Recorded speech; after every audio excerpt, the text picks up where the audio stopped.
Delight IAS पर आप सभी का एक बार फिर से बहुत बहुत स्वागत है। तो आज 26 अगस्त है और हम लोगों को अपना डेली करंट कैप्सूल जो है वो डिस्कस करना है। कल की पीडीएफ जो है वो टेलीग्राम चैनल में भेज दी गई है। अगर आप लोगों ने अभी तक डिलाइट आईएएस के टेलीग्राम चैनल को ज्वाइन नहीं किया है तो उसका लिंक डिस्क्रिप्शन में दिया गया है, वहां से आप लोग चैनल को ज्वाइन कर सकते हैं। जल्दी से आज का करंट अफेयर देखते हैं। स्माइल योजना को लेकर न्यूज है। भारत सरकार ने हाल ही में इसको लेकर 15 दिवसीय जो है स्माइल योजना के तहत एक उद्यमिता विकास कार्यक्रम शुरू किया है ना। एंटरप्रेन्योरशिप को थोड़ा सा डेवलप करने के लिए ये प्रोग्राम स्टार्ट किया गया है। ये जो योजना है इसका उद्देश्य क्या है? रोजगार और आजीविका के साधन उपलब्ध करवाकर ट्रांसजेंडर व्यक्तियों को सशक्त करना है ना। तो थोड़ा सा पॉइंट याद रख सकते हैं कि स्माइल योजना किस चीज के लिए स्टार्ट की गई है, इसके अंदर कौन इसको इम्प्लीमेंट करने वाला है। तो केंद्रीय सामाजिक न्याय मंत्रालय जो है वो इसको इम्प्लीमेंट करेगा। इसके अंदर क्या क्या उपयोजनाएं हैं? तो ट्रांसजेंडर व्यक्तियों का कल्याण करना है और उनका पुनर्वास करना है, और दूसरा ये है कि जो भीख मांगने वाले लोग हैं उनका पुनर्वास करने के लिए भी थोड़ा सा एफर्ट करना है। केंद्र सरकार की ही योजना है, इसलिए इसको सेंट्रल सेक्टर स्कीम कहते हैं, है ना। अगला करंट अफेयर अगर हम लोग देखें तो एडवांस्ड मीडियम कॉम्बैक्ट एयरक्राफ्ट को लेकर है। भारत फ्रांस और सेफ्रन कंपनी के साथ मिलकर 5वीं पीढ़ी का लड़ाकू विमान जो है वो AMCA बना रहा है। अब यूपीएससी ना प्रीलिम्स में एक बड़ा खूबसूरत सा सवाल फ्रेम कर सकता है ना। कुछ एडिशनल पूछने की जरूरत भी नहीं, और अभी पूछा भी था कि भारत के पास 5वीं पीढ़ी के विमान कौन से थे, तो उसमें कुछ भी नहीं आना था, है ना। अभी तक भारत के पास 4.5 वाले हैं। तो जो इसको लेकर सवाल प्रीलिम्स एग्जामिनेशन में आ चुका है, तो अब यूपीएससी थोड़ा घुमा के अलग सवाल पूछ सकता है कि हाल ही में न्यूज में रहा एडवांस मीडियम कॉम्बैक्ट एयरक्राफ्ट क्या है ना। तो ये 5वीं पीढ़ी का एक जो है लड़ाकू विमान है। या तो सवाल ऐसे फ्रेम कर ले, या फिर सवाल ऐसे फ्रेम कर ले कि भारत ने 5वीं पीढ़ी के लड़ाकू विमान को लेकर काम किया है, वो कौन सा है में, है ना। तो कुछ डिफरेंट टाइप के ऑप्शन जो है आप लोगों के सामने रख दे। फ्रांस के साथ भारत इसको मिलकर सपोर्ट कर रहा है। यह जो AMCA है 5वीं पीढ़ी का मध्यम वजन वाला स्टील्थ फाइटर जेट है। लगभग 1500 करोड़ रुपए की लागत होने वाली है, और DRDO जो है बेसिकली लीड कर रहा है, लेकिन हम हेल्प ले रहे हैं किस कंट्री की? फ्रांस की। तो ये पॉइंट भी, फैक्ट भी आप लोग याद रख सकते हैं। स्टील क्षमता है, 2 इंजन है, एडवांस आर्टिफिशियल इंटेलिजेंस से थोड़ा सा सक्षम है। मेरे हिसाब से बहुत ज्यादा डिटेल में जाता नहीं है प्रीलिम्स में, तो आप जो चीजें मैंने बताई हैं बस उतना याद रख लीजिएगा। भारत के विदेश मंत्री की रूस यात्रा रही है, बहुत अच्छे से जानते हैं। ऐसा दौर है जब ट्रंप के साथ चीजें बेटर नहीं चल रही हैं, ऐसी कंडीशन में जो है भारत के फॉरेन मिनिस्टर रूस चले गए हैं। क्या कुछ रहा है थोड़ा सा देख लेते हैं। 31 अगस्त को भारत के विदेश मंत्री डॉक्टर एस जयशंकर ने मॉस्को में पुतिन जी से और उनके जो विदेश मंत्री हैं उनसे मुलाकात की है।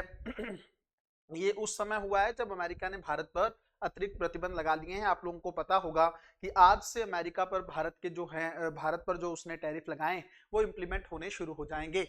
यात्रा के बारे में क्या कुछ रहा, आपसी बातचीत हुई, और कौन कौन से सेक्टर को लेकर ऊर्जा, व्यापार, लॉजिस्टिक, कूटनीतिक सहयोग और नागरिकों की सुरक्षा को लेकर चर्चा हुई। और 2 जगह पर जो है नए वाणिज्यिक दूतावास खोलने पर सहमति बनी। हो सकता है यूपीएससी प्रीलिम्स में ये पूछ ले, है ना, जैसे प्लेसेस इन न्यूज पूछता रहता है, तो हो सकता है ये पूछ ले इनडायरेक्ट तरीके से कि येकातेरिनबर्ग जो है ये कहाँ पर है ना। तो हो सकता है हल्का सा, हालांकि कम इंपॉर्टेंट है, बट पूछ सकता है सवाल, तो थोड़ा सा नजर डाल लो कि रूस का एक स्थल है। दूसरा अगर हम लोग देखें, उसके अलावा भारत ने रूस को कहा कि आप चिंता मत करिए, अमेरिका कितना मर्जी प्रेशर बनाए, हम आपसे तेल का आयात करते रहेंगे, हम अपनी दोस्ती निभाते रहें, वो चाहे निभाए चाहे ना निभाए, है ना। तो ये एक अच्छी बात है। उसके अलावा फार्मा, कृषि और वस्त्र क्षेत्र में भारत से रूस को निर्यात बढ़ाने पर हमने भी बात की है। उसके अलावा कनेक्टिविटी योजनाओं को लेकर अंतरराष्ट्रीय उत्तर दक्षिण परिवहन गलियारा, इस बार प्रीलिम्स में सवाल भी पूछा है इसको लेकर, और कंट्रोवर्सी भी है उस सवाल को लेकर।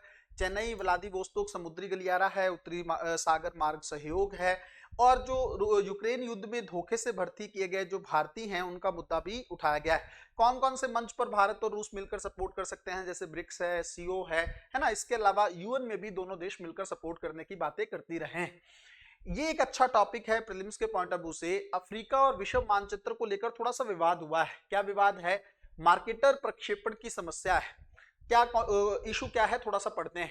अफ्रीकी संघ ने कहा है कि 16वीं सदी में मार्केटर प्रोजेक्शन के माध्यम से मानचित्र बनाया गया था, अब उसको बदलने की जरूरत है क्योंकि यह अफ्रीका का गलत आकार दिखाता है ना। मैं अभी आपको मैप के माध्यम से भी दिखाऊंगा। ये जो मार्केटर प्रोजेक्शन है ये क्या है? ये एक मानचित्र प्रक्षेपण तकनीक है जिसे 1569 में जो जेडास मार्केटर थे उन्होंने इसको विकसित किया था। नाम पढ़ सकते हैं, थोड़ा सा डिफिकल्ट नाम है। इसका उद्देश्य समुद्री यात्रा के लिए मार्गदर्शन करना था। इसमें पृथ्वी की सतह को सिलेंडर पर प्रक्षेपित कर आयताकार रूप में दिखाया जाता है ना। अक्षांश और रेखांश ये सब याद रखने की जरूरत नहीं है, बस इतना याद रखिए कि ये जो प्रोजेक्शन है ये किसने किया था, किस टाइम पे किया था, है ना। दूसरा इशू क्या है, अफ्रीका को छोटा क्यों दिखाया गया है, इसके क्या कारण है। पहला, ध्रुवों के जो पास वाला क्षेत्र होता है उसको थोड़ा सा खींचकर बड़ा दिखाने की कोशिश होती है, जिसके चलते जो बाकी क्षेत्र हैं जो खास करके इक्वेटर के निकट होते हैं वो छोटे दिखने लगते हैं। भूमध्य रेखा के पास के स्तर जो है क्षेत्र हैं वो छोटे दिखते हैं। तो अगर आप लोग देखोगे तो ग्रीनलैंड जितना दिखाया गया है अफ्रीका को, जबकि अफ्रीका ग्रीनलैंड से लगभग 14 गुना बड़ा है ना। तो आप मैप में इसको देखेंगे थोड़ा अच्छे से, यहाँ पे अगर आप देखेंगे तो देखो ग्रीनलैंड कितना बड़ा दिखाया गया है ना। जबकि यहाँ पे अगर आप लोग देखोगे तो अफ्रीका के बराबर की चीजें दिखा दी गई हैं, जबकि अफ्रीका तो इससे काफी ज्यादा बड़ा है। तो अफ्रीकी संघ का कहना यह है कि ये जो मानचित्र आप लोगों ने दिखाया है इसको कैंसिल किया जाए, इसके चलते अफ्रीका के महत्व को, उसकी इंपॉर्टेंस को आज तक कम आंका गया है ना। तो ये करंट अफेयर का टॉपिक है। उसके अलावा यूएन ने गाजा में अकाल की घोषणा की। सबसे पहला सवाल तो प्रीलिम्स के पॉइंट ऑफ व्यू से ये बनता है कि लेटेस्ट कंट्री कौन सा है जिसके अंदर अकाल की घोषणा की गई है यूएन द्वारा, तो उसका आंसर क्या हो जाएगा, गाजा। दूसरा, किसको बोलते हैं, क्या है अकाल। यूएन और इसके भागीदारों द्वारा खाद्य सुरक्षा का जब काफी ज्यादा संकेत मिलता है कि फूड इनसिक्योरिटी विनाशकारी लेवल तक पहुंच चुकी है, तो उसको आप लोग अकाल की संज्ञा के अंदर रख सकते हैं, है ना। अब इसकी घोषणा के मानदंड बहुत कम संभावना है, लेकिन फिर भी 2-3 मानदंड है, याद रख सकते हैं। वहां पर कम से कम 20% परिवारों को भोजन की अत्यधिक कमी का सामना करना पड़ रहा है। दूसरा, बच्चों में तीव्र कुपोषण जो है वो 30% से ज्यादा है। मृत्यु दर जो है प्रतिदिन प्रति 10,000 लोगों पर 2 से अधिक है ना। तो ये 3 मानदंड हैं, पर मेरे अकॉर्डिंग 2 सवाल इसमें इंपॉर्टेंट बनते हैं। एक सवाल बनता है कि भाई कहां पे घोषणा की गई है, दूसरा सवाल लेटेस्ट कंट्रीज में किन किन को किया गया है ना। तो ये टेबल मैंने आप लोगों के सामने रख दी है कि जैसे सोमालिया को 2011 और 2022 में गंभीर सूखा और संघर्ष के चलते वहां पे अकाल की घोषणा की थी। फिर दक्षिण सूडान में, यमन में, इथियोपिया का टाइग्रे क्षेत्र जो है वहां पर भी अकाल की घोषणा की गई थी। फिर सूडान में 2024 में किया गया था, और मुझे लगता है उस समय प्रीलिम्स में सवाल भी आया है। गाजा 2025 में अब जो है इसको डिक्लेयर कर दिया गया है। तो हो सकता है सीक्वेंस के पॉइंट ऑफ व्यू से पूछ ले, तो ये टेबल है, थोड़ी सी नजर डाल लीजिएगा। जब पीडीएफ में शेयर करूंगा तो इसको थोड़ा सा अच्छे से आप लोग देख सकते हैं। और बाकी मैंने आपको बता दिया कि सवाल किस तरीके से पूछा जा सकता है।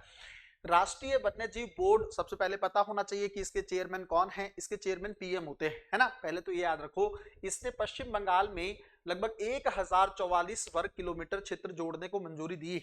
अब जो है सुंदरवन टाइगर रिजर्व जो है भारत का दूसरा बड़ा टाइगर रिजर्व बन गया है। इसका क्षेत्रफल आप देख सकते हैं। दूसरा, अगला याद रखेंगे, इसके बारे में थोड़ी बेसिक इंफॉर्मेशन है। यह एक यूनेस्को विश्व धरोहर स्थल है। पश्चिम बंगाल में स्थित दुनिया के सबसे बड़े मैंग्रोव इकोलॉजिकल सिस्टम का ये हिस्सा है ना। तो मैंग्रोव की संख्या यहाँ पर सबसे ज्यादा पाई जाती है, और भारत के प्रोजेक्ट टाइगर नेटवर्क का भी एक महत्वपूर्ण हिस्सा है। 1973 में प्रोजेक्ट टाइगर के पहले चरण के तहत इसको टाइगर रिजर्व घोषित किया गया था। 1989 में बायोस्फीयर रिजर्व घोषित किया गया था। 2001 में यूनेस्को द्वारा इसको मान्यता दी गई थी, है ना। और याद रखिएगा, ये न्यू मेटाफोर्स अगर यूपीएससी पूछे तो ये मैंग्रोव की जो है श्वसन लेने वाली या सांस लेने वाली जड़ें है ना, जो निकलकर ऊपर आ जाती हैं। मैंग्रोव के अंदर एक बड़ी खूबसूरत चीज ये है कि उसकी जड़ें पानी में नहीं रह पाती हैं, वो अपने आप ही ऊपर की तरफ बढ़ने लगती हैं, ताकि वो भी हवा में आकर श्वसन की प्रक्रिया को कर सके, है ना। तो ये याद आप लोग रख सकते हैं। रॉयल बंगाल टाइगर का ये घर भी है। अगला टॉपिक अगर हम लोग देखें तो भारतीय रिजर्व बैंक जो है आरबीआई ने अपने कार्यकारी निदेशक इंद्रनील भट्टाचार्य को मॉनेटरी पॉलिसी कमेटी जो होती है, मौद्रिक नीति समिति, उसके सदस्य के रूप में, पदेन सदस्य के रूप में नामित किया है। अब ये मॉनेटरी पॉलिसी कमेटी को लेकर यूपीएससी प्रीलिम्स में सवाल पूछ चुका है। 2-3 पॉइंट इसमें इंपॉर्टेंट है। एक, वैधानिक निकाय, स्टैट्यूटरी निकाय है, और उससे भी इंपॉर्टेंट ये चीज याद रखिएगा, इसके लिए कोई अलग से एक्ट नहीं बनाया गया।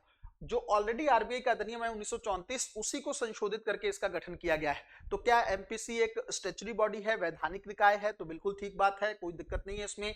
ये करता क्या है आपको पता है? मॉनेटरी पॉलिसी को बनाने का काम जो है वैसे जिम्मेदारी आरबीआई की है, तो अब जो है वो दायित्व मॉनेटरी पॉलिसी कमेटी को सौंप दिया गया है।